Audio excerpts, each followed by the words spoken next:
شہرنامہ میں آپ کا خیر مقدم ہے۔ ہمارے لیے یہ ہمیشہ فخر کی بات رہتی ہے اور سعادت کی بات ہے کہ ہم عالمگیر شہرت کے حامل آواز کے جادوگر جناب غزالی آپ کی صاحب سے گفتگو کرتے ہیں۔ لاکھوں شائقین مداح ان کی آواز کے گرویدہ ہیں، اور وہ خود ایک ایسی انسائکلوپیڈیا ہیں جن کے بارے میں لوگ معلومات چاہتے ہیں۔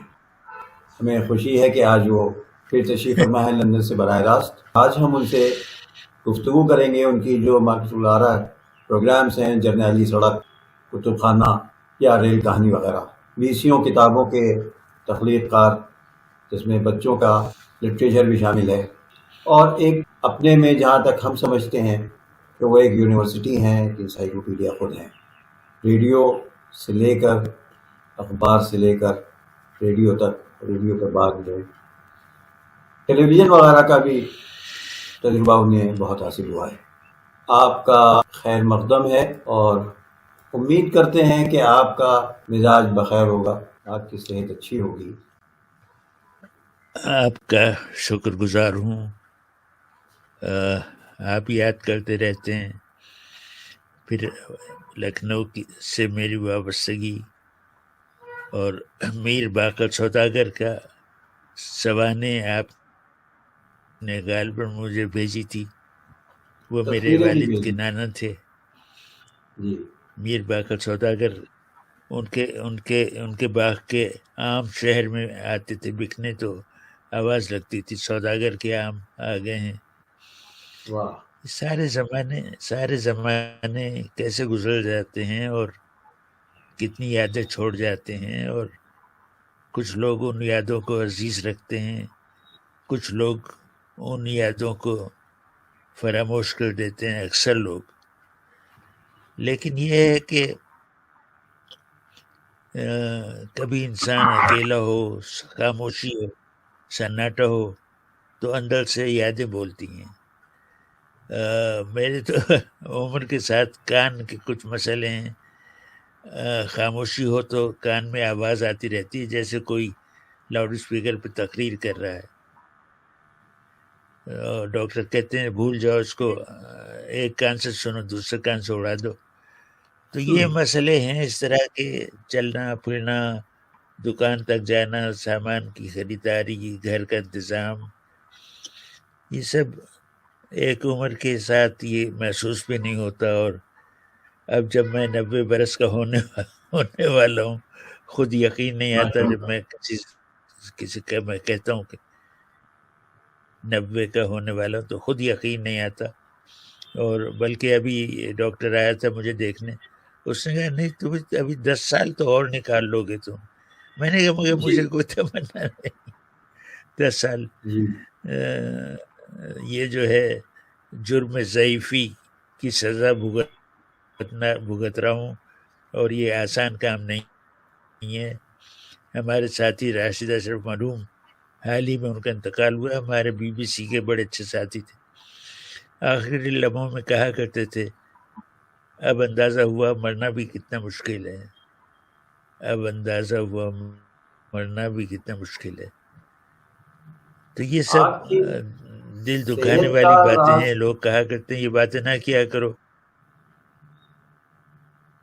آپ کی صحت کا راز جو میں نے عرض کیا تھا پچھلے پروگرام میں، کہ آپ ماشاءاللہ سے بہت ہی پازیٹیو تھنکنگ والے شخصیت ہیں، اور کبھی بھی آپ جو پروگرام میں نے کیے اور جو میں نے سنے ہیں وہ الحمدللہ اس میں آپ نے کہیں پر کوئی منفی اور کوئی مایوس کن کوئی جملے نہیں تھے، بلکہ زندگی کی ایک چاہ تھی کہ اور کام کرنا ہے، اور کام کرنا ہے، اور کام کرنا ہے۔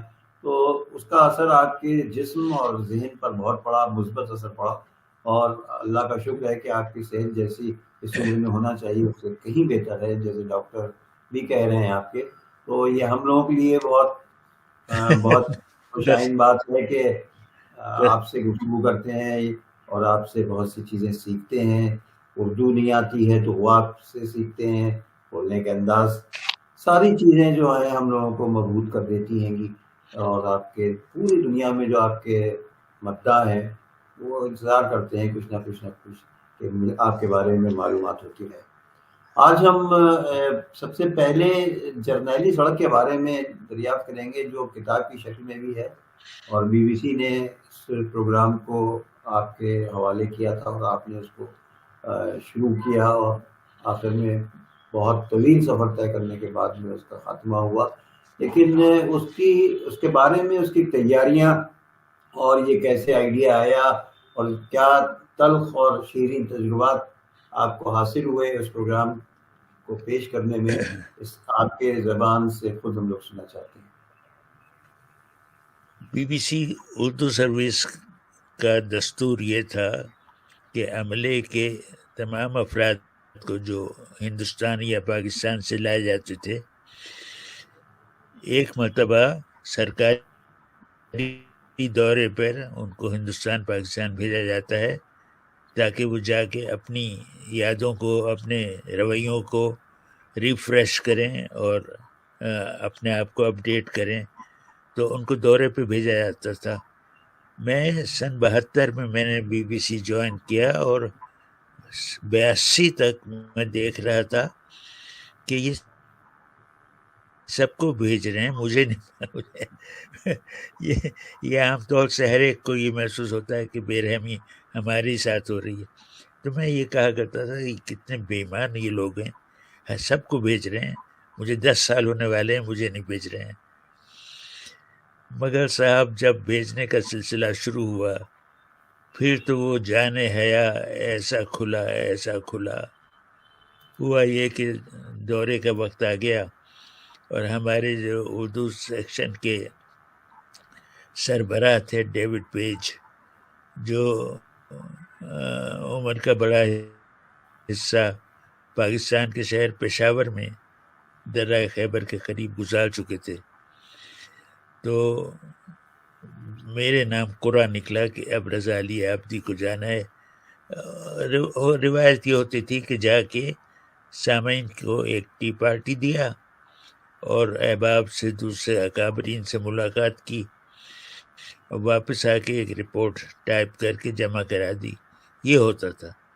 میرے جانے کی جب باری آئے گی تو ہمارے سربراہ ڈیوڈ پیج نے کہا کہ رضا اب تمہیں دورے پہ جانا ہے، اور میں سوچتا ہوں کہ کوئی پروگرام بنا کے لاؤ، اس کی تیاری کر کے لاؤ، کچھ بہتر مصرف ہونا چاہیے دورے کا.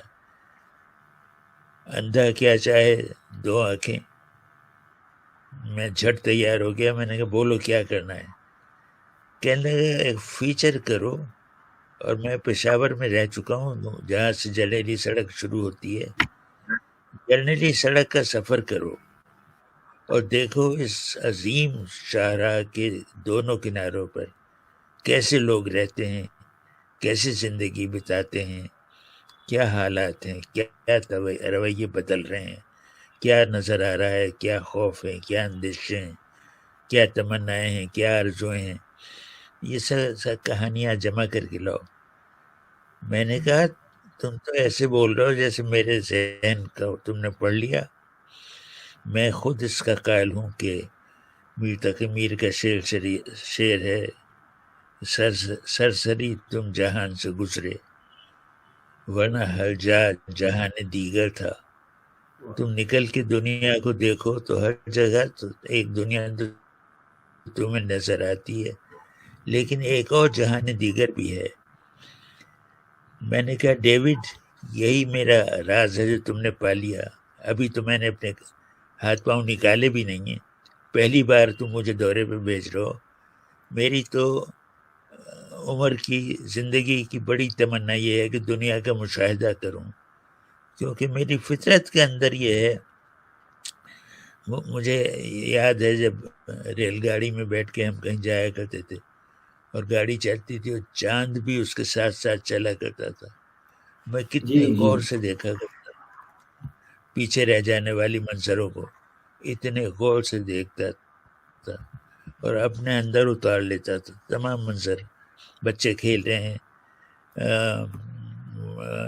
پہیا چلا رہے ہیں، آنکھ مچولی کھیل رہے ہیں، راہ میں کھیتوں میں دوڑ رہے ہیں بچے، باغوں میں پھل توڑ رہے ہیں.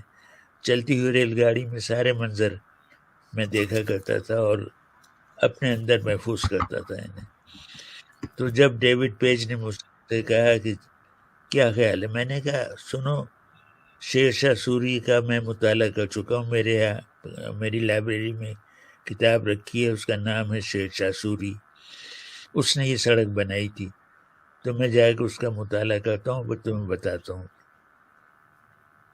میرے اشتیاق کا یہ عالم کہ 3 دن میں نے وہ کتاب پڑھ ڈالی. ضخیم کتاب تھی شیر شاہ سوری، 3 دن میں وہ کتاب پڑھ ڈالی، اور کیسے کیسے باب روشن ہوئے، کیسے کیسے دریچے کھلے، میں حیران رہ گیا.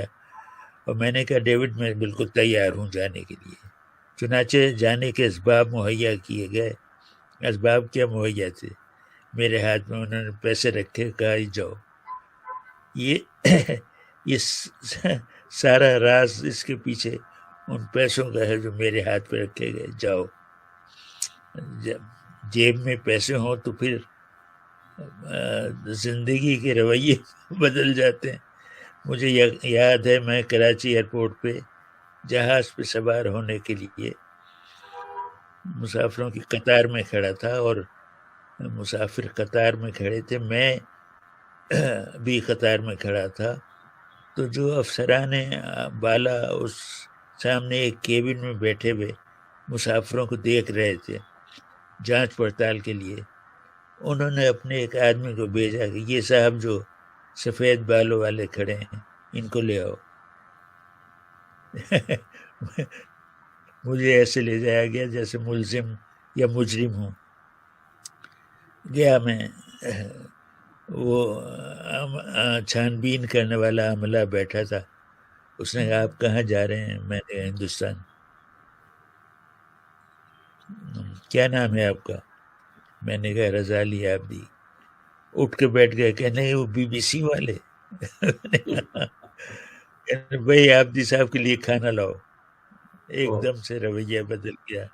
اور پھر اس کے بعد میں نے انہیں بتایا کہ میں ہندوستان کے دورے پہ جا رہا ہوں، اور GT road, grand trunk road یا جرنیلی سڑک یا شیر شاہ سوری مارگ، اس پہ سفر کر رہا ہوں اور معلومات اکٹھا کر رہا ہوں، پھر واپس لندن جا کے اس کے پروگرام پیش کروں گا. اس طرح جرنیلی سڑک کا آغاز ہوا، بنیاد پڑی. اچھا پھر یہ کہ میرے اندر چھپی ہوئی خوبیوں کو BBC والوں نے تاڑا، کمال کیا. لیکن میں اعتراف کرتا ہوں کہ خود میں نے بھی تاڑا اپنے اندر چھپی ہوئی خوبیوں کو.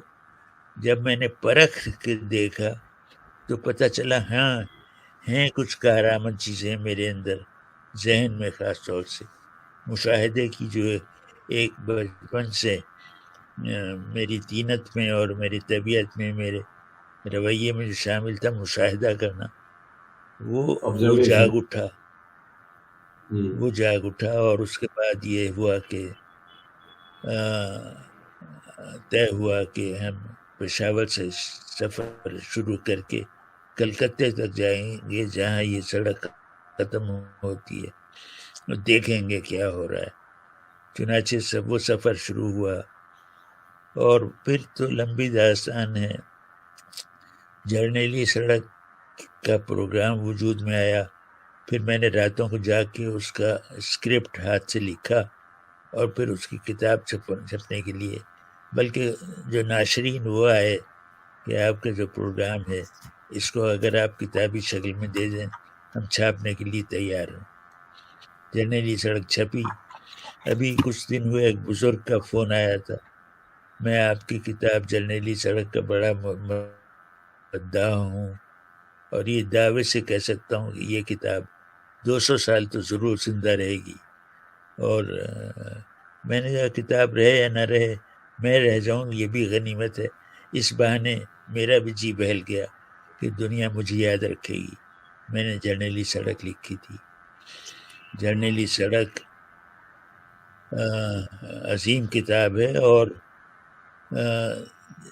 آپ کو یقین نہیں آئے گا جب وہ پروگرام پیش کیا جا چکا اور کتاب چھپ چکی، اس کے بعد کتنی ہی باتیں میرے علم میں آئیں جو پہلے نہیں تھی. تو ہاں کبھی جی چاہتا ہے کہ جرنیلی سڑک میں کچھ اضافے کریں. کتنی ہی باتیں بعد میں معلوم ہو یا محسوس ہوئیں. مثلاً یہ کہ سب سے بڑی بات جو ہم کہتے تھے کہ یہ پشاور سے کلکتے تک ہے، وہ پشاور سے کلکتے تک نہیں تھی، وہ کہیں بھی نہیں تھی. جرنیلی سڑک نام کی کوئی سڑک نہیں تھی. یہ نام تو ظاہر بعد میں رکھا گیا. جرنیلی سڑک نام کی کوئی سڑک.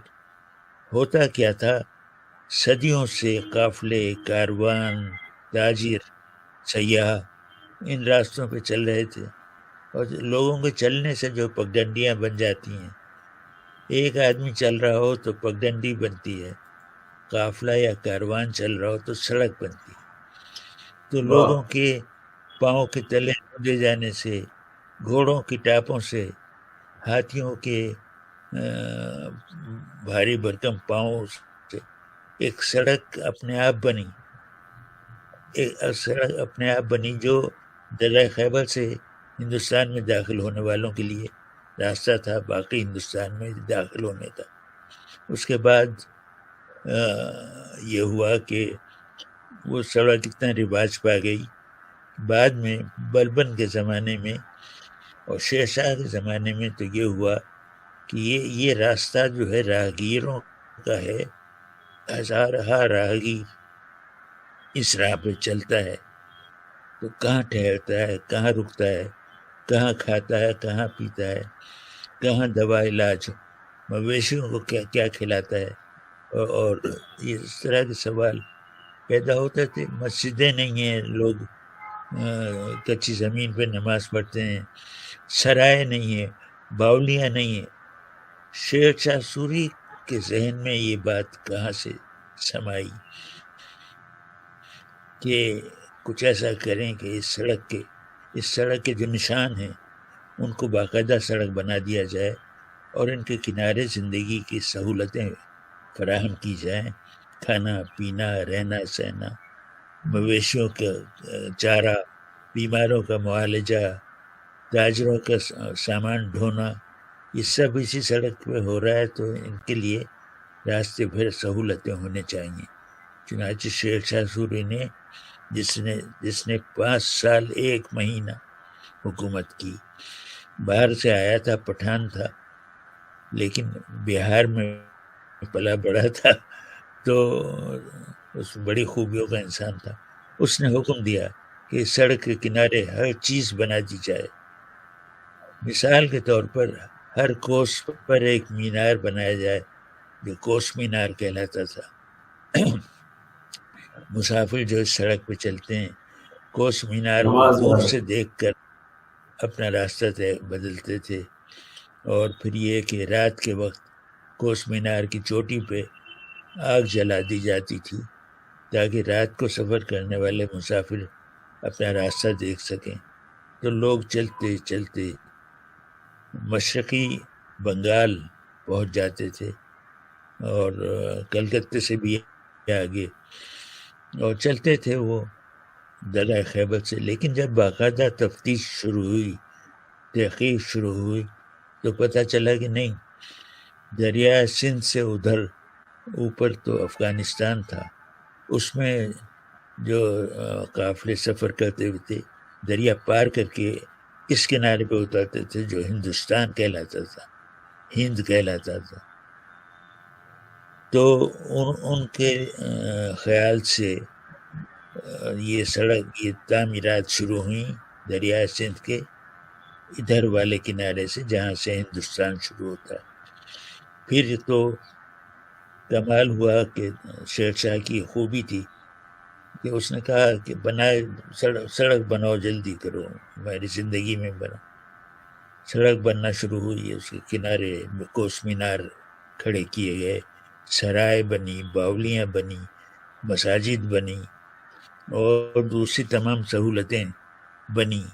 اور پھر یہ سڑک پہ یہ بھی ہوا کہ اس کے کنارے جو لوگ آباد تھے ان سے کہا گیا کہ تم اس سڑک پہ چھڑکاؤ کر دیا کرو اور اسے صاف ستھرا رکھو، تو اس کے کنارے کی جو زمین ہے وہ تمہاری. لوگوں نے قبول کر لیا اور انہوں نے کہا ہم اس سڑک کی دیکھ بھال کریں گے. چنانچہ اس کے دونوں کناروں پر جو زمینیں ہیں وہ وہاں کے رہنے والوں کو مل گئیں. انہوں نے چھڑکاؤ کرنا اور اس پہ پرال کچھ چیزیں بچھاتے تھے سڑک پہ، اس کے نشان بناتے تھے، پتھر لگاتے تھے. پھر تو یہ باقاعدہ سڑک بن گئی. ہوتے ہوتے شیر شاہ مر گیا بیچارہ، وہ سارا کام کر کے. پھر یہ ہوا کہ انگریزوں کا زمانہ آیا اور اس دوران سڑکیں بننے کا سلسلہ ہندوستان بھر میں پھیل گیا. کچی سڑکیں بنی. انگریز آئے تو انہوں نے دیکھا کہ ہم ہیں تو ہم بیرونی حملہ آور اور قابض قوت ہیں. ظاہر ہے ہندوستانی ہمیں ریزینٹ کریں گے، ہمیں پسند نہیں کریں گے. تو ایسا بندوبست کر کے رکھو کہ کہیں کوئی فساد، کوئی فتنہ ہو جائے، کوئی بغاوت ہو جائے تو فوجوں کو تیزی سے ادھر ادھر منتقل کرنا ممکن ہے. چنانچہ انگریزوں نے فیصلہ کیا کہ ہم اس کو باقاعدہ سڑک بنائیں گے، اور شیر شاہ سوری والی سڑک جو ایکچولی پگڈنڈی تھی کشادہ، اس کا سروے کیا گیا، اور سروے کے مطابق اس کا نقشہ تھوڑا سا بدلا گیا. جہاں اس میں خم تھا وہاں اسے سیدھا کیا گیا اور درست کیا گیا. اور اس کے لیے 2 انگریز اعلیٰ انجینئر مقرر کیے گئے. ایک نے اپنی نگرانی شروع کی، پشاور سے سڑک شروع کی، دوسرے نے کلکتہ سے شروع کی. اور اس خوبی سے کام کرایا کہ جب وہ دونوں ملے تو بالکل ایک جگہ ملے، اور وہ سڑک بالکل سیدھی بنی. اور وہ ہر لوگ حیران ہوتے ہیں، وہ سروے بہت ہی کمال کا تھا. وہ سڑک باقاعدہ سڑک بنی اور اس کا نام grand trunk road, GT road رکھا گیا. پھر اس کا نام شیر شاہ سوری مارگ تقسیم کے آزادی کے بعد یہ نام رکھا گیا. یہ بھی بڑی خوبی کی بات ہے کہ شیر شاہ کو ایکنالج کیا گیا، اس کے کام کو سراہا گیا، اس کی یاد زندہ رکھی گئی.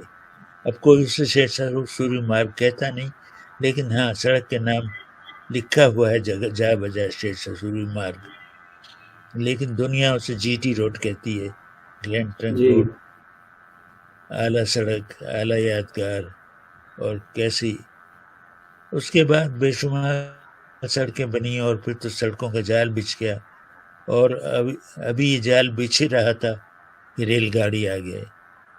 جب یہ سڑک دونوں طرف سے ملنے والی تھی ایک جگہ، اس وقت ریل گاڑی چل گئی اور اس سڑک کی اہمیت اور ضرورت کم ہو گئی. دیکھیے وقت کس قدر بدل دیتی ہے ویلیوز کو، قدر و قیمت کو. انہیں دونوں ریل گاڑی چل گئی، اور پھر تو وہ بقول میرے جانے ہے ایسا کھلا. ریل گاڑی کھلنے کے بعد دنیا ہی بدل گئی. اور وہ جو کہتے ہیں کہ جب سے ریل گاڑی چلی ہے لوگ اپنی بیٹیوں کو دور دور بیاہنے لگے. کیسی سچی بات ہے، کیسی اچھی بات ہے. جب آپ نے سفر شروع کیا جرنیلی سڑک کا تو ایسے حالات، ظاہر ہے کہ جو سہولتیں اب ہیں اس زمانے میں نہیں تھیں، سڑک کی بھی اور ماحول و معاشرے کی بھی. تو کون سے ایسے دشواریوں کا سامنا آپ کو کرنا پڑا کہ جو بہت خوفناک اور کبھی ایسی ہوں کہ آپ سوچ کے ابھی بھی خوف زدہ ہو جاتے ہوں کہ اتنے بڑے سفر میں کہیں پر کوئی ایسی چیز ہوئی ہو جو بہت ہی نیگیٹو ہوئی ہو؟ میں خوش قسمتی سے جن دنوں میں نے یہ سفر کیا، یہ بات ہے 1985 کی، 1985. حالات اتنے خراب نہیں تھے، اور میں جہاں چاہا چلا گیا، جہاں چاہا میں نے پڑاؤ ڈال دیا، جہاں چاہا ریکارڈنگ کر لی، جہاں چاہا تصویریں اتارنے لگی. اس وقت تک اتنا علاقہ محفوظ تھا بعد میں جب میں گیا کتب خانہ کرنے نہیں شیر دریا کرنے، اس وقت تک حالات اتنے بگڑ گئے تھے کہ مجھے کئی جگہ پولیس کی نگرانی میں لے جایا گیا، اور پولیس والے نے میرا ساتھ دیا مجھے میری حفاظت کے لیے۔ تو پھر زمانہ ویسا نہیں رہا جیسا جرنیلی سڑک کے دنوں میں تھا۔ تو پھر دوسرا مسئلہ یہ ہوا تھا، یہ جرنیلی سڑک کے دوران ہی ہو گیا تھا کہ لمبے راستے تھے اور اس میں ڈاکہ زنی اور لوٹ مار بہت ہونے لگی تھی۔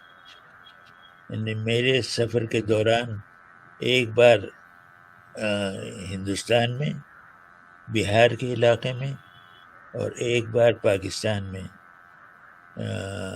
راجن پور کے علاقے میں ڈاکو جو تھے راگیروں کو لوٹ رہے تھے۔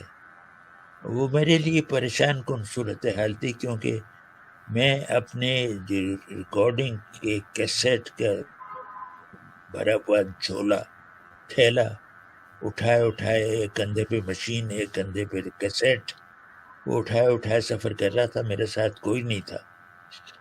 لوگ پوچھتے تھے آپ کی ٹیم کے باقی لوگ کہاں ہیں؟ میں ہنستا تھا، میں کہتا تھا یہ ٹیم ایسی ہے، اللہ ایک ہے اور یہ ٹیم بھی اس کا مسافر بھی ایک ہی ہے۔ تو دو جگہ یہ تھا کہ راگیر لوٹے جا رہے تھے اور لوگوں نے مجھے خبردار کر دیا تھا کہ یہاں آگے سڑک پہ ڈاکہ زنی بہت ہو رہی ہے، تو آپ کچھ خیال رکھیے گا۔ تو میں نے ان دونوں علاقوں میں سڑک کو چھوڑ کے ریل گاڑی سے سفر کیا یا بس سے سفر کیا، اور وہاں پھر مجھے سڑک چھوڑنا پڑی، لیکن ان ٹکڑوں کو میں نے کسی طرح سے بھر دیا۔ بہار کا بڑا علاقہ چھوڑنا پڑا، بہار میں چوری چکاری بہت زیادہ تھی، اتنی زیادہ تھی کہ جب بنارس سے میں بس میں چڑھا اور وہ بس جیسے ہی بہار میں داخل ہوئی تو لوگوں نے کہا بہار آ گیا بہار آ گیا۔ میں نے کیا باہر لکھا ہوا ہے بہار؟ انہوں نے کہا نہیں، جو بجلی کے تار ہیں یہ تانبے تھے ابھی ایلومینیم کے ہیں، اس کا مطلب یہ ہے کہ تار بدل دیے گئے، کیونکہ چور جو تھے بجلی کے تار بھی چرا رہے تھے، تانبے کے تھے، تو ایلومینیم میں لگا دیے گئے، وہ چور ان کے خاطر میں نہیں لاتے تھے۔ چنانچہ دو جگہ مجھے سڑک چھوڑ کے اور ڈاکوؤں سے بچ کے چلنا پڑا۔ اگر میں لٹ جاتا تو میری ساری محنت جو پیچھے میں کر کے آیا تھا، جو تھیلے میں بند تھی، سب ضائع ہو جاتی۔ مجموعی طور سے دو بار یہ ڈاکوؤں پشاور سے چوروں سے بچا۔ پشاور سے اور کلکتے تک کا یہ کتنے دن کا سفر تھا جنرل اس وقت کا؟ میں میل میں بتا سکتا ہوں، میں کلومیٹر کا آدمی نہیں ہوں۔ 1500 میل، دریا سندھ کا بھی 1500 میل تھا اور جی ٹی روڈ کا بھی دونوں کا 1500 میل۔ اور یہ 1500 ایک بات تو میں بتانا رہ گیا، چوروں فرمائیے۔ میں نے ایک مہینہ لگایا جرنیلی سڑک میں، تو ایک مہینہ لگا، 2 ٹکڑوں میں نے کیا۔ شیر دریا مجھے کئی بار فلو ہوا، بیمار ہوا اور اسے چھوڑ کے آنا پڑا، پھر جا کے شروع کیا، 3-4 ٹکڑیوں میں جرنیلی سڑک کو کیا۔ میں ایک بار ایک جگہ میں مرتے بچا، اور میں بچتا تو پھر میرا خیمہ ہی آتا کچھ بوٹیاں ہاتھ آتی ہیں اس سے۔ وہ ہوا شہنشاہ اعظم حضرت اکبر کے مقبرے کی چھت پہ۔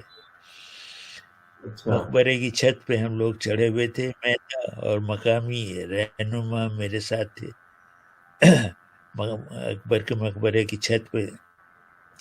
ان دنوں مقبرے کی چھتیں جو تھیں سپاٹ ہوا کرتی تھیں اور اس میں سیڑھیاں نکلتی تھیں، نیچے سے جو لوگ چھت پہ آتے تھے سیڑھیوں پہ چڑھ کے چھت پہ آتے تھے۔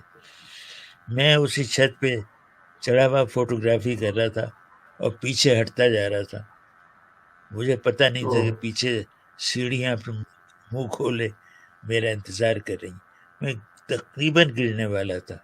تو جو میرے رہنما تھے وہ میرے بہت قریب تھے. انہوں نے مجھے پکڑ کے کھینچا. مڑ کے نیچے دیکھا تو تصور کیا کہ اگر میں گرا ہوتا میری بوٹیاں ملتی، ہڈیاں ملتی. ایسا میں نے کہا اکبر ناراض ہو گیا کیونکہ میں اس کے مقبرے سے میں ناراض تھا. اس کے مقبرے میں 2 منزلیں تھیں. ایک منزل کی طرز تعمیر اسلامی تھی اور دوسری منزل کی طرز تعمیر ہندوانہ تھی.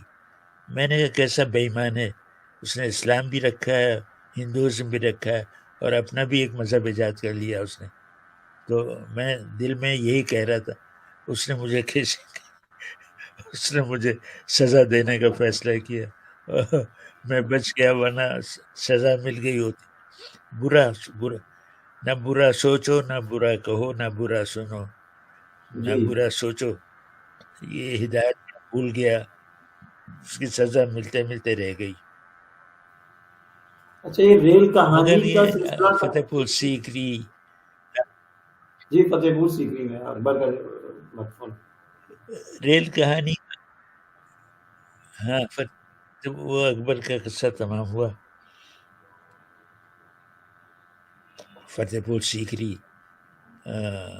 دیکھا میں نے. اتنی بڑی مسجد اور اتنا سناٹا، اتنے نمازی بھی نہیں تھے. لے بہرحال یہ سب چیزیں کچھ نہ کچھ سکھاتی ہیں، کچھ نہ کچھ ذہن میں کوئی خیال کے پودا پھوٹتا ہے. ریل کہانی کا قصہ بہت دلچسپ ہے. اس کے ریل کہانی کس سن میں کی آپ نے؟ یہ بس آخری، میں 1996 میں ریٹائر ہوا. یہ آخری پروگرام میں کتاب آئی آپ کی، سمجھ لیجیے. ریل کہانی پروگرام میں نے کیا ہوگا 1995، 94، 95 میں. 96 میں ریٹائر ہو گیا. تو ریل گاڑی میرے اندر تھی، بچپن سے ریل گاڑی میرے اندر تھی. اتنا شوق تھا ریل گاڑی کا. کبھی کبھی ہم لوگ جوگی پورہ جایا کرتے تھے. رامپور ریاست میں بڑا مشہور مقام ہے جوگی پورہ. تو ہم سارا کنبہ ریل گاڑی میں بیٹھ کے جوگی پورہ جاتا تھا. اتنی خوشی ہوتی تھی مجھے. 3 دن سے نیند اڑ جاتی تھی، بھوک اڑ جاتی تھی خوشی کے مارے. ریل گاڑی میں بیٹھوں گا، اتنی زیادہ میرے اندر تھی. پھر یہ کہ ریل گاڑی کا گزرنا، اس کی آوازیں. اسکول سے تھوڑے ہی آگے اسٹیشن تھا. خالی وقت میں لڑکے وقت ضائع کرنے کے لیے اسٹیشن چلے جاتے تھے اور ریل کی پٹریوں پہ کھیلا کرتے تھے. مجھے یاد ہے ہم لڑکے لوگ ریل کی پٹری پہ سکہ رکھ دیتے تھے. جب گاڑی آنے والی ہوتی، سکہ 1 پیسے کا سکہ رکھ دیتے. جب گاڑی گزر جاتی تھی وہ سکہ بالکل چپٹا ہو جاتا، اس سے کھیلتے تھے. تو ہم لوگ بھی کر چکے. وہ میرے تو یہ ہوا کہ جب میرا ریٹائرمنٹ کا قریب آ گیا تو میں نے BBC حکام والا سے کہا کہ اب میری ایک تمنا میں اپنی پوری کرنا چاہتا ہوں. ریل گاڑی پہ فیچر کرنا چاہتا ہوں. ہندوستان میں ریل گاڑی کا ایسا نیٹ ورک ہے کہ دنیا میں کہیں نہیں ہے. انگریزوں نے یہ کام کیا تھا کہ ریل گاڑی کا اور نہروں کا ایسا نیٹ ورک بنا گئے تھے کہ آج تک نظام اسی سے چل رہا ہے. وہ فرسودہ ہو گیا، ریل گاڑی پرانی ہو گئی ہے، اس کے پل پرانے ہو گئے ہیں، اس کے پٹریاں پرانی ہو گئی، لیکن نبھا رہی ہے. پاکستان میں تو بہت ہی برا حال ہے. ہندوستان نے ریل گاڑی کو کافی ترقی دی ہے. تو میں نے انگریزوں سے کہا، اپنے حکام والا سے، کہ ایک تمنا ہے، ایک پروگرام ریل گاڑی پہ کرنا چاہتا ہوں. اور پھر تم کہتے ہو کہ اس میں BBC کا اینگل ہونا چاہیے. تو BBC کا اینگل اس میں یہ ہے کہ وہ انگریزوں نے بنائی تھی اور وہ قدم قدم پہ یا یہ بات یاد دلاتی رہے گی کہ یہ انگریزوں کا کیا دھرا ہے، یہ ان کا کمال ہے. کیسا ایسے مشکل حالات میں ریل گاڑی بچھائی گئی ہوگی، تصور کرنا مشکل ہے. میرا کتاب جو ہے ریل کہانی، اس کا آخری چیپٹر وہ ٹریبیوٹ ہے ان محنت کشوں کو جنہوں نے ہندوستان کی تپتی ہوئی دھوپ اور دہکتی ہوئی گرمی میں یہ نیٹ ورک ڈالا ہوگا. ریل گاڑی کہاں کہاں سے سرنگیں کھودی، کہاں کہاں پل بنائے، بہت کہاں مشکل کہاں کام راستہ پختہ کیا، بہت مشکل. اتنا کام کیا. تو وہ میرا ایک چیپٹر انہی کو تہنیت ہے مزدوروں کو. تو پھر یہ ہوا کہ کوئٹہ سے بیٹھا جائے، جہاں سے یہ ریل گاڑی جہاں تک پہنچا دی تھی. انگریز تو اس کو افغانستان کے اندر اور وہاں سے پھر آگے یورپ تک لانا چاہتے تھے اس ریلوے لائن کو. تو کوئٹہ تک وہ پہنچ گئے تھے اور اس کے آگے دشواری ہو رہی تھی. افغانی جو تھے بالکل تیار نہیں تھے کہ انگریز ان کے ملک میں آ کے ریلوے ڈالیں، تو ان کو دشواری پیش آ رہی تھی. لیکن کوئٹہ تک انہوں نے اوپر جا کے پٹریاں بچھا سرنگیں دی. کھود کے کوئٹہ تک ریلوے لائن ڈال دی تھی. جی جی ہاں. اور پٹریاں بچھا دی سوچئے انہوں نے کہ مطلب. مرزا محمد ہادی رسوا، جی جی مرزا محمد ہادی رسوا امراؤ جی جان ادا کے مصنف، جی روڑکی مصنف. انجینئرنگ کالج سے سرویئر کا کورس مکمل کر کے آئے تھے. تو کوئٹہ میں جو سروے جن لوگوں نے کیا اس میں مرزا محمد ہادی رسوا بھی شامل تھے.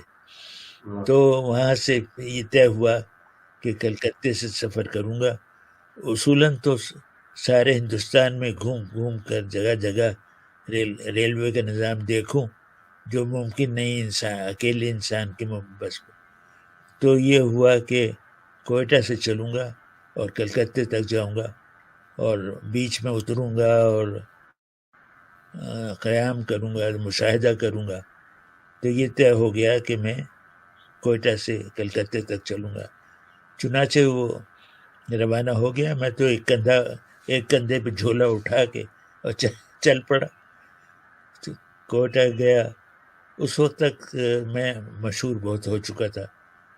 ظاہر ہے میرا ریٹائرمنٹ کے دن تھے. تو کوئٹہ جہاں میں جاتا تھا لوگوں کو خبر ہو جاتی تھی کہ اس گاڑی میں آبدی صاحب سفر کر رہے ہیں. تو لوگ اسٹیشنوں پہ جمع ہو جاتے تھے اور آبدی صاحب کے ڈبے میں بیٹھے ہیں، ذرا سی دیر میں ڈھونڈ کے. اور میں کھڑکی میں بیٹھا ہوا، باہر مجمع کھڑا ہوا. وہ بی بی سی کا پروگرام ایسا لگتا تھا بی بی سی کا پروگرام ہو رہا ہے. ریل گاڑی میں بیٹھا. پھر وہ سفر کیا، آرام دہ سفر تھا. اور ریل گاڑی کے نظام ہندوستان میں بہت اچھا تھا، پاکستان میں بھی بہت اچھا تھا، لیکن ہر چیز پر قدامت کا رنگ چڑھا ہوا تھا. بہرحال وہ سفر کیا اور واگا کے مقام پہ سرحد پار کر کے پاکستان کو پیچھے چھوڑ کے ہندوستان میں داخل ہوا. اور وہ بھی زندگی کا ایک تجربہ تھا کہ ٹرین جو ہے چلتی ہوئی وٹاری سے ہندوستان میں داخل ہو رہی، اس کے دونوں طرف گھڑ سوار فوجی چل رہے ہیں. ٹرین چل رہی ہے، دونوں طرف گھڑ سوار فوجی چل رہے ہیں. یہ کیا تماشا! یہ فوج والے ہیں، انٹیلیجنس والے ہیں. یہ ریل گاڑی کے ساتھ ساتھ چلتے ہیں کیونکہ سنا ہے ریل گاڑی میں جاسوس آتے ہیں، وہ یہاں کود جاتے ہیں. تو ان کی روک تھام کے لیے فوجی جو ہیں ساتھ ساتھ گھڑ سواری کرتے ہیں. یہ سارے منظر دیکھتا ہوا پھر میں کہاں کہاں نہیں گیا. جہاں نہیں جا سکا تھا وہاں بھی گیا اور کمالات دیکھے، ریلوے گاڑی کے کمالات دیکھے. اسے دیانتداری سے لکھا. لیکن اس وقت جیسا کہ میں نے کہا بی بی سی سے میرا تعلق خاتمے کے قریب تھا اور وہ کہہ رہے تھے کہ ان دنوں کیا ہوا کہ حالات حاضرہ پہ زور دینے لگے اور فیچر سائڈ کم ہوتی گئی. تو میں نے کہا میں ریل گاڑی پہ پروگرام کروں. تو انہوں نے کہا کہ 12-14 پروگرام کر لو، اس سے زیادہ گنجائش نہیں ہے. تو میں نے واقعی 12-14 پروگرام ترتیب دی اور نشر کیے، لیکن دل میں ایک کانٹا چبھتا رہا. میں نے کہا یہ ریل گاڑی کے ساتھ میں یہ ناانصافی نہیں کروں گا. چنانچہ میں نے اس پروگرام کو جب کتاب کی شکل میں ڈالا تو سارے اضافے کر دیے اس میں جو کتاب میں جو پروگرام میں رہ گئے تھے. بہت سی چیزیں شامل نہیں کر پایا، سب کتاب میں شامل کی. تو کتاب جو ہے ریل کہانی وہ مکمل ہے اور اس کا جو ریڈیو پروگرام ہے وہ نامکمل ہے. وہ جو ریڈیو پہ نشر ہوا وہ نامکمل ہے، جو کتاب میں ہے وہ مکمل. بہت سی چیزیں بعد میں شامل کی میں نے اور بڑی قیمتی چیزیں تھیں. تو وہ تو ریڈیو کا تو یہ تھا بھائی 12-14 پروگرام کر لو، اس سے زیادہ نہیں. میں چاہ رہا تھا 30-35 پروگرام کروں.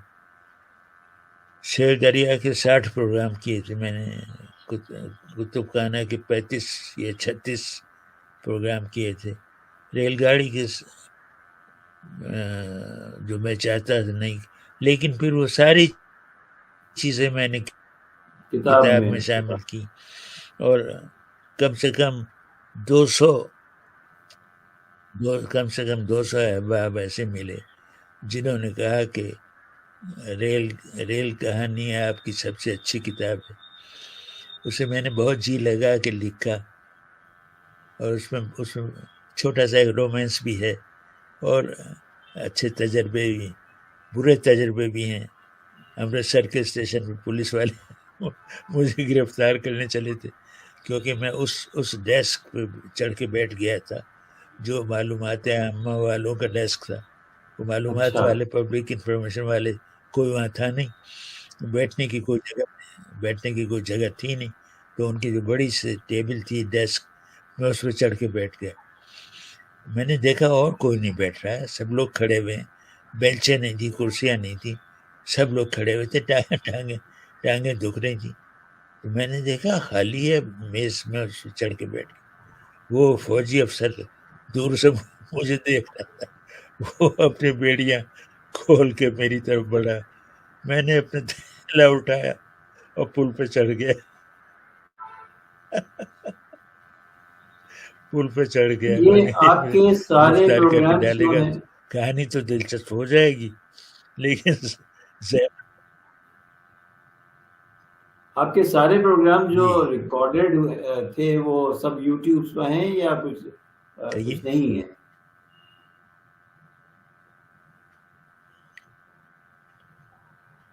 آپ کی آواز کٹ گئی. آپ کے سارے پروگرام یوٹیوب پر موجود ہیں؟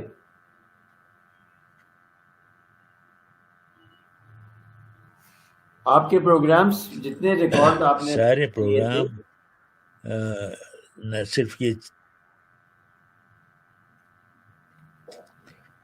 کتب خانہ، جرنیلی سڑک، شیر دریا، ریل کہانی، اس کے علاوہ جو اور پروگرام میں نے کیے، خاص طور سے کتابیں اپنے آبا کی اور شاہین کلب، وہ بھی یہ 6-7-8 پروگرام یہ سارے کے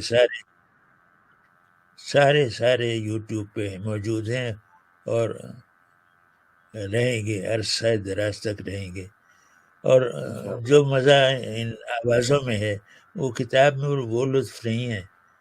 کتاب کو ظاہر ہے لوگ اپنے لہجے میں پڑھتے ہیں. خاص کر کے جو ماحول کیپچر کیا تھا آپ نے، سڑک کا شور، پھیری والے، دکاندار، مسافر، راہگیر، ان کی جو آوازیں ہیں چائے پرکشش اور بہت لطف دیتی ہیں گی. کانپور کا ایک واقعہ اس میں جو آپ نے فرمایا وہ قائم یہ بات ہو رہی یہ ساری کہانیاں ہیں. اور میرا تو یہ قول ہے کہ جو چیز سب سے زیادہ توجہ اپنی جانب کھینچتی ہے وہ کہانی ہوتی ہے. آپ جو ہی کہانی شروع کرتے ہیں لوگ اپنے کام دھام چھوڑ کے سننے لگتے ہیں. کہانی میں غضب کی کشش ہوتی ہے. اور جو میں کہتا ہوں، اور یہ بات لکھ لیجئے، پھر کبھی کام آئے گی، سفر نامے کی خوبی حیرت ہے، تعجب. کوئی سفر نامہ مکمل یا کامیاب نہیں ہو سکتا اگر اس میں حیرت اور تعجب نہیں ہے. سفر نامہ اس کے بغیر کوئی سفر نامہ مکمل نہیں ہو سکتا. اس کی مثال میں دیتا ہوں. موریشس افریقہ کے قریب ایک جزیرہ ہے جہاں گنا پیدا ہوتا تھا، اور انگریز یورپین حکمراں جو ہے ہندوستان سے جہاز بھر کے مزدوروں کو لے گئے تھے موریشس. ان سے کہا تھا کہ یہ زمین یہاں سے وہاں تک پڑی ہے، اس کو قابل کاشت بناؤ، اور جو پتھر اٹھاؤ گے اس کے نیچے سے گنی نکلے گی. گنی تو نہیں نکلی، لیکن اس کی لالچ میں ہزارہ لوگ ہندوستان سے، خاص طور سے بہار، بنگال سے اور بمبئی کی طرف سے ہزارہ لوگ جہاز بھر کے موریشس چلی گئے، جو ہر پتھر کے نیچے گنی نکلے گی. تو وہ ساری آبادی، موریشس کی کل آبادی اب ان کے اولادیں ہیں. تو موریشس گیا میں تو عجیب جزیرہ تھا، ایسا لگا ہندوستان آ گیا ہوں، لیکن ہندی کوئی نہیں بول رہا تھا. ان کی الگ زبان تھی، فرانسیسی سے ملتی ہوئی. اور کیسے لوگ، کیسی کہانیاں، کیسے رسم و رواج، کیسے چال چلن، ایک کہانی پر کہانی. موریشس کی پوری کتاب ریڈیو کے لیے نہیں تھی، وہ میں نے اپنی تصفی کے لیے لکھی. تو لوگ کہتے ہیں کہ یہ ایسا سفر نامہ ہم نے نہیں پڑھا جو حیران کرتا ہے. کتنے ہی لوگ کہتے ہیں کہ ہم پھر موریشس دیکھنے گئے، آپ کی کتاب پڑھنے کے بعد ہم موریشس دیکھنے گئے. تو یہ سفر نامے، بلکہ پھر جب میں نے یہ کہا کہ حیرت اور تعجب ہونا چاہیے، پھر مجھے خیال آیا کہ یہ بات تو کہانی پہ بھی صادق آتی ہے. لوگ کہانی کیوں سنتے ہیں؟ اس کے انجام کی خاطر. انجام تک پہنچنے کے لیے لوگ کہانی پڑھتے ہیں، اور انجام حیران کرتا ہے، تعجب خیز ہوتا ہے. تو یہ ہر تحریر پہ یہ چیز صادق آتی ہے کہ پڑھنے والے کو حیران کرے، تعجب میں ڈالے. یہ سفر نامے پہ تو خاص طور سے، کیونکہ وہ جو کہتے ہیں کہ ہر جہاں دیگر تھا، جہاں دیگر نکال کے اگر آپ لکھ نہیں سکتے تو سفر نامہ نہ لکھیں، کوئی اور کام کریں. ایک بات مجھے یہ کرنا ہے آپ سے کہ آپ نادر و نایاب ان کے لیے تھے، دنیا کے لیے بھی، بی بی سی کے لیے بھی. تو جو ریٹائرمنٹ کی عمر ہے اس کے بعد میں بھی ایکسٹینشنز ہوتے ہیں، ان کو بہت ہی ایسے شخصیت کو اتنی جلدی ان کی مطلب گھر بیٹھنے کی اجازت نہیں دینا چاہیے تھی، کیونکہ وہ ان کے لیے بھی فائدہ مند تھی اور سماج کے لیے بھی فائدہ مند تھا آپ کا کام کرتے رہنا. دو باتیں، ایک تو یہ کہ 1996 میں ریٹائر ہوا اور 2008 تک کام کرتا رہا، لیکن خبریں پڑھتا رہا. پھر فیچر بنانے کا سلسلہ، جیسا کہ میں نے کہا، کرنٹ افیئرس پہ شور دیا جانے لگا تھا، فیچر کا سلسلہ ختم ہو گیا. پھر میرے کچھ ساتھیوں نے کئی فیچر کیے، ریل کہانی کی وزن پہ ایک فیچر انہوں نے کیا، جیل کہانی، جیلوں کے حالات لکھے سفر کر کے. تو پھر کئی میرے کلیگس نے کوششیں کی، سب ناکام ہوئے. شاہین کلب میں نے چھوڑ دیا. پھر میرے ساتھیوں نے شاہین کلب آگے بڑھانے کی کوشش کی، انہوں نے کانوں کا ہاتھ لگایا ہم یہ پروگرام نہیں کر سکتے، یا عبد صاحب بھی کر سکتے ہیں. ہوتا ہے بعض لوگوں میں بعض خوبیاں ہوتی ہیں، وہ ہر ایک میں نہیں ہوتی. تو یہ ہوا. لیکن کام میں نے کیا 2008 تک میں خبریں پڑھتا رہا. اب آپ کا یہ وقت ہوا. کیسے گزر رہا ہے کتابوں کی تصنیف اور تالیف؟ اور ابھی کون سی کتاب ہے؟ بھی بیگم سمرو کا کتاب آپ کی تھی، آنے والی تھی، وہ تیار ہو گئی؟ اس کا ٹائٹل بھی بن رہا تھا یا بننے والا تھا؟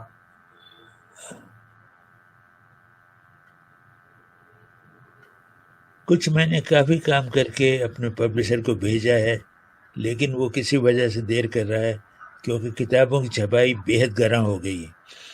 اب جی کتاب بھی 300 روپے سے کم میں نہیں ملتی.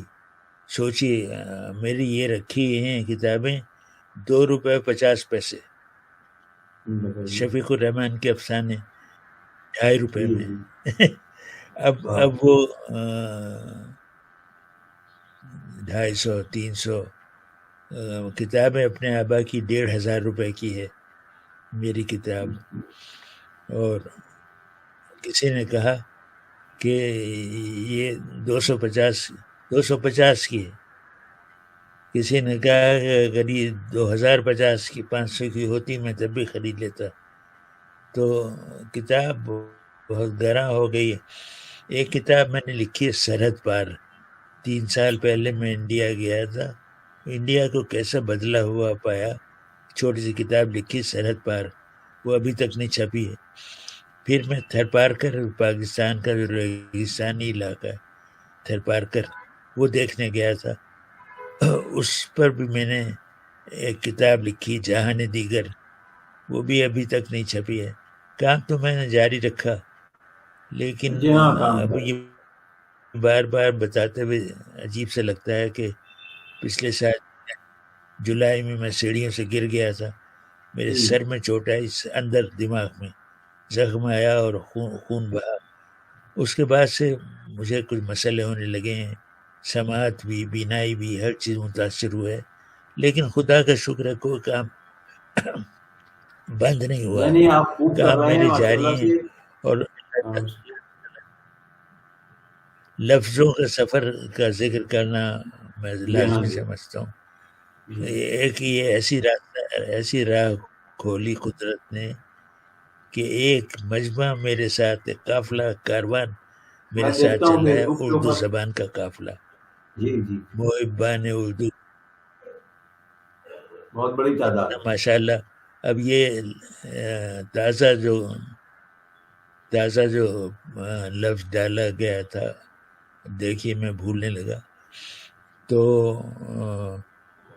اس کے 600 کمنٹ آ چکے تھے ایک اسی روز. پھر وہ 2-3 روز چلتا ہے، تو ان کا پڑھنا میرے لیے دوبھر ہو گیا، بینائی پہ اثر پڑنے لگا. اور پھر یہ ہوا کہ میں نے سارے کمنٹس جو 500 تک ہوتے ہیں پڑھنا چھوڑ دیا، کیونکہ میری بینائی کے لالے پڑ گئے تھے. تو میں جتنے ممکن ہوتا ہے پڑھ لیتا ہوں ہاں سر وہ اور ان کا جواب بھی دیتا ہوں. جی اور جی میں دیکھتا کہیں ہوں فیس بک پر ہے تصحیح وہ۔ کی ضرورت ہو تصحیح بھی کرتا ہوں، مشورہ بھی. تو وہ ماشاء اللہ اس نے مجھے مصروف رکھا ہوا ہے، اور ماشاء اللہ وہ کام خوب چل رہا ہے. اور ایک اچھا شغل میرے ہاتھ آ گیا، سود نہیں مند نہیں بھی وہ ہے اور تسلی بھی دیتا. جی ہاں بہرحال آپ کو بہت یہ زحمت دی، اور تقریباً 1 گھنٹے ہونے والا ہے، اور اس میں بہت سی چیزیں ہمارے ویورز کو، لسنرز کو معلوم ہوئی۔ ہماری رائے یہ ہے کہ جن لوگوں کو اردو سیکھنا ہے، وہ بھی خاص لکھنؤ کے لب و لہجے میں، وہ یوٹیوب پر جو رضا علی عابدی صاحب کے ویڈیوز ہیں ان کو بغور سنیں، کئی بار سنیں، ان کو اچھی اردو آ جائے گی، اور معلوم بھی ہوگا کہ آبزرویشن کس طرح کا ہے ان کا، اور کس طریقے سے انہی نے اس زمانے میں جب کہ ٹیکنالوجی اتنی ایڈوانس نہیں ہوئی تھی، اور کس طریقے سے پروگرام کو بنائے. بہت مشکل کام تھا، لیکن وہ ابھی تک پروگرام جو ہے وہ خوب زندہ ہے، اور خوب لوگ دیکھتے ہیں اس کو، اور بڑی ستائش کرتے ہیں. بہت بہت شکریہ آپ کا، بہت عنایت آپ کی. آپ کو ہم نے پریشان کرتے ہیں بار بار، لیکن ہم خود آپ کے ذاتی طور سے بہت مداح ہیں، اس وجہ سے پریشان کرتے ہیں.